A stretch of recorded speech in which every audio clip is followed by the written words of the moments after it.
Para rawuh kula tanglet jenengan cinta napa boten pada Kanjeng Nabi? Oh Gus, jangan tanya, 24 karat kami mencintai Kanjeng Nabi. Oh boten nopo-nopo, hanya sekedar ngaku. Anak kecil juga bisa. Anak kula yang ME ini nak sini. Kamu cinta ndak sama Abah? Oh cinta Abah. Berapa karat? 24 karat. Bisa. Tapi membuktikan cinta yang 24 karat kepada baginda Nabi itu, lihat dulu.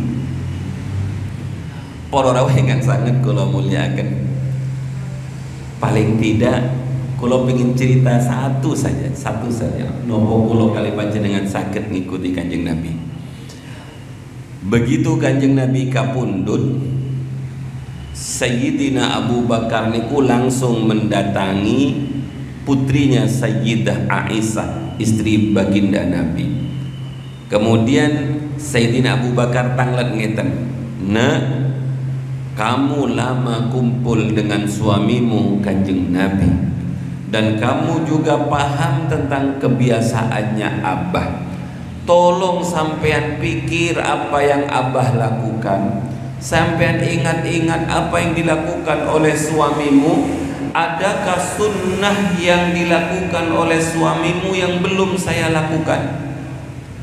Karena Sayyidina Abu Bakar niku nopo yang dilampaikan Kanjeng Nabi dilampai. Para sahabat niku apa yang dilakukan oleh Kanjeng Nabi pasti dilakukan, walaupun tidak masuk akal. Sayyidina Umar niku ketika mau mencium Hajar Aswad, beliau ketika mau mencium marah dulu kepada Hajar Aswad niku. "Hei batu, kamu ini batu hitam, gak ada manfaatnya bagi saya. Saya cium kamu biasa, gak tak cium kamu juga biasa. Tapi saya mau mencium kamu, jangan GR ya, jangan pede kamu. Saya mencium kamu bukan karena kamu, tapi saya mencium kamu karena kamu dicium oleh Kanjeng Nabi." Jadi wejo ngoten niku. Keng napa panjenengan nikah Bapak? Keng napa kula kali panjenengan nikah? Karena Kanjeng Nabi nikah. Man ahabba sunnati kan ngoten dalilnya. Kula terusaken. Akhirnya Sayyidatina Aisyah niku mikir-mikir, apa ya Bah, kayaknya sudah semua Bah. Apa yang dilakukan oleh suami saya panjenengan sudah lampai semua. Masa nak coba barangkali ada. Nggih Bah, wonten setunggal. Alhamdulillah ketemu sunnah yang belum saya lakukan. Niku saking cintanya Sayyidina Abu Bakar kepada Kanjeng Nabi. Makanya leres banget, sangat betul apabila Sayyidina Abu Bakar niku menjadi khalifah pertama. Dalilnya nopo? Kuat sangat dalilnya menurut orang NU niku. Tapi bagi kula pengen ngambil satu saja, sebab Sayyidina Abu Bakar inilah yang disebut dalam Al-Quran sebagai sahabat Kanjeng Nabi, dan yang menyebut Sayyidina Abu Bakar sahabat adalah Allah Subhanahu wa Ta'ala. Saniyasnain idh huma fil ghar idh yaqulu li sahibihi, ketika Nabi berkata li sahibihi kepada sahabatnya. Jadi Sayyidina Abu Bakar niku bergelar sahabat Kanjeng Nabi niku diabadikan dalam Al-Quran. Niki kehebatan Sayyidina Abu Bakar. Kemudian Sayyidina Abu Bakar, cepat nak, apa yang dilakukan oleh suamimu belum saya lakukan? Bah, setiap hari suami saya itu minta dibuatkan bubur, tapi bukan untuk dirinya. Katanya mau dikasihkan ke pengemis di pasar Trawulan misalnya, di pasar Mojokerto. Jadi ciri Kanjeng Nabi niku bukan orang yang besar karena pengikutnya orang-orang besar. Kanjeng Nabi niku bukan hebat karena pengikutnya orang-orang hebat. Tapi setiap orang yang nempel pada Kanjeng Nabi, dialah yang akan hebat. Jadi kehebatan Kanjeng Nabi niku bukan karena ayahnya, kehebatan Kanjeng Nabi itu bukan karena ibunya, tapi karena kehebatan Kanjeng Nabi itu karena memang Allah yang menjadikan Kanjeng Nabi hebat. Nikilah rahasia kenapa Kanjeng Nabi lahir yatim. Begitu Nabi dalam kandungan abahnya wafat, begitu Nabi lahir ibunya kapundhut. Sengaja memang Allah mewafatkan orang-orang terdekat dengan Kanjeng Nabi, diasuh oleh mbahnya kapundhut, diasuh oleh pamannya kapundhut, kumpul dengan istri tercintanya Sayyidah Khadijah juga kapundhut. King nopo Kanjeng Nabi kok dilahirkan kemudian dalam keadaan yatim? Karena Allah ingin membersihkan bahwa kehebatan Kanjeng Nabi itu bukan karena pendidikan ayahnya, kehebatan Kanjeng Nabi itu bukan karena pendidikan ibunya. Adab Kanjeng Nabi niku langsung Allah Subhanahu wa taala. Adabani Rabbi fa ahsana ta'dzibi. Allah sendiri yang mengajari adab kepada saya, maka tidak ada adab yang lebih bagus dibandingkan yang langsung diajarkan oleh Allah. Akhirnya Sayyidina Abu Bakar pulang, bapak-bapak, agak tergopoh-gopoh beliau bilang kepada istrinya, "Dek, tolong buatkan bubur, cepet." Akhirnya dibuatkan bubur oleh istrinya. Mau dibawa kemana Kang? Wis gak usah tanya, ini sunnahnya Kanjeng Nabi. Jadi sunnahnya Kanjeng Nabi niku damel bubur kemudian dikasihkan ke orang. Makanya ibu kula niku remenan ini kula berangkat mondok niku damel bubur, ngoten-ngoten sedikit damel bubur. Dalilipun niki dalilipun niki. Tapi untuk orang Jawa kemudian buburnya di warna-warna, ada bubur merah, ada bubur nopo dan lain sebagainya. Akhirnya Sayyidina Abu Bakar dengan semangkok bubur beliau pergi ke pasar mencari pengemis, karena bubur yang dibuat oleh Kanjeng Nabi diberikan kepada pengemis. Tidak susah mencari pengemis karena memang di situ hanya satu-satunya ada pengemis. Ternyata setelah didekati oleh Sayyidina Abu Bakar, pengemis niku laki-laki buta, bapak-bapak. Begitu dekat, kaget Sayyidina Abu Bakar. Keng nopo kok kaget? Karena pengemis niku pidato, ternyata mubalik pengemisnya niku. Isinya pidato niku ngeten, pakai nakiro ghairu maksudah atau nakiro maksudah. Hei orang-orang yang mendengar suaraku, kata penyiar radio niku. Hei orang-orang yang mendengar suaraku dimanapun anda berada, gitu.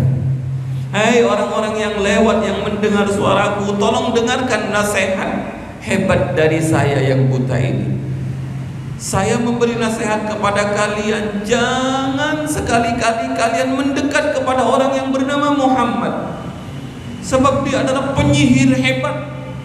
Kalau kalian dekat dengan Muhammad, apalagi mendengarkan kata-kata yang keluar dari mulutnya Muhammad, pasti kalian akan tersihir, dan itu sudah tidak terhitung jumlahnya.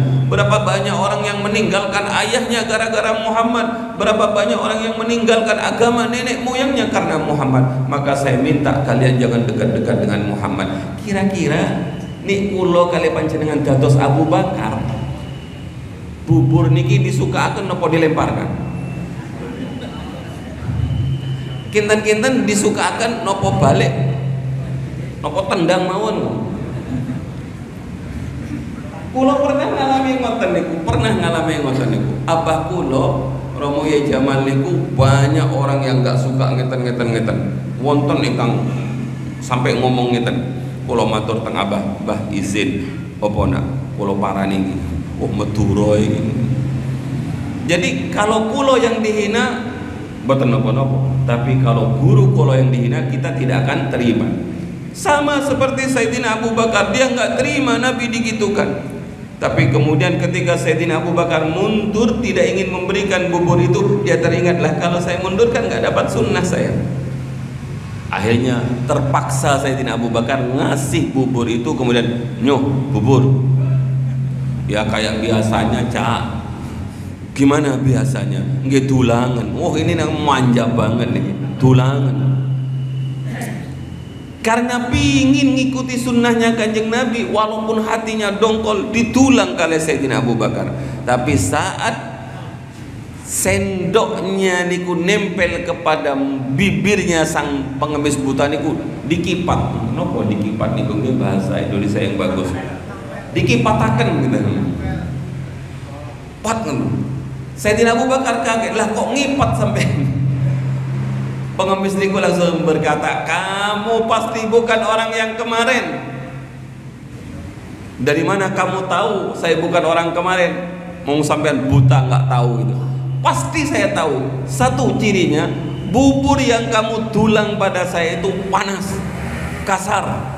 Sedangkan buburnya orang yang biasa tulang saya itu lembut, sudah dingin. Yang kedua, orang yang kemarin-kemarin tulang saya itu lembut cara nyuapinya, seperti seorang ibu yang hati-hati nyuapi bayinya, sedangkan kamu nyuapnya kasar, nggak ikhlas. Nangis Sayyidina Abu Bakar. Begitu Sayyidina Abu Bakar nangis, ya Allah, betapa mulianya kekasihmu. Orang yang seperti ini disuapi dengan penuh kasih sayang, buburnya halus, buburnya dingin. Kaget pengemis diku, ngomong apa sampean? Memangnya kemana orang yang biasa nyuapi saya? Siapa dia? Orang yang menyuapi kamu sekarang sudah meninggal. Tapi kamu nggak perlu khawatir, saya yang akan meneruskan pekerjaannya. Jadi Sayyidina Abu Bakar itu bukan hanya meneruskan kekhalifahan, tapi juga meneruskan ngerawat pengemis itu. Para rawuh, akhirnya memangnya kemana? Orang itu sudah meninggal, Pak, sudah meninggal. Siapa memang dia? Kok api men pada saya? Ketahuilah bahwa orang yang nyuapi kamu tiap hari dengan bubur yang dingin lagi lembut dengan cara terbaik, itu adalah orang yang setiap hari kamu pisui, setiap orang yang kamu setiap hari sebar hoak tentang dia. Siapa dia? Dia adalah Muhammad Rasulullah. Langsung tiang niku nangis, langsung tiang niku sujud sambil berkata, ya Rasulullah, betapa mulianya akhlakmu, betapa hebatnya akhlakmu. Orang yang jahatnya seperti saya, dan bukan hanya sekedar pribadi, tapi saya menyebarkan fitnah tentang kamu, tapi engkau setiap hari nyuapi saya. Sungguh engkau betul-betul seperti yang disampaikan oleh Allah, wa innaka la'ala khuluqin adim. Jadi Allah sendiri yang memuji Nabi Muhammad, wa innaka lan, sungguhnya kamu la'ala khuluqin adim, sungguh berada dalam akhlak yang sangat agung. Akhirnya sang buta niku pegang, tolong pegang tangan saya wahai Abu Bakar, tolong pegang tangan saya wahai Abu Bakar. Asyhadu an la ilaha illallah wa asyhadu anna Muhammadar Rasulullah. Niki cara dakwah Kanjeng Nabi. Maka kalau ada amar ma'ruf nahi mungkar, amar ma'ruf bil ma'ruf, nahi mungkar juga bil ma'ruf. Sedangkan Nabi tidak pernah mengajarkan kekerasan, Nabi tidak pernah mengajarkan kasar. Lah niku mawon kula kali panjenengan ketinggalani amret nggih Bapak-bapak. Belum lagi mencontoh pribadi yang lain. 1 bulan penuh, bulan Rabiul Awal, mau menceritakan tentang Kanjeng Nabi tidak akan habis. 1 tahun ini kita bercerita tentang akhlak Kanjeng Nabi, enggak akan habis. Ada kitab namanya Syama'ilur Rasul, itu pun ada kitab lagi namanya Simtud Durar, ada kitab namanya Ad-Dibai, Maulid Diba, ada kitab Al-Barzanji, dan kitab-kitab yang lain yang membicarakan tentang baginda Nabi. Itu hanya sepersekian dari akhlak Kanjeng Nabi, tidak mewakili secara utuh akhlak Kanjeng Nabi. Yang mewakili utuh akhlak Kanjeng Nabi itu sebagaimana yang disampaikan oleh Sayyidah Aisyah ketika ada seorang bertanya kepada Sayyidatina Aisyah, Bu, seperti apa akhlak Rasulullah? Apa kata Sayyidah Aisyah? Saya harus menjelaskan dari mana dan apa yang harus saya jelaskan. Tapi kemudian Sayyidah Aisyah yang cerdas itu mengatakan, kana khuluquhul Qur'an.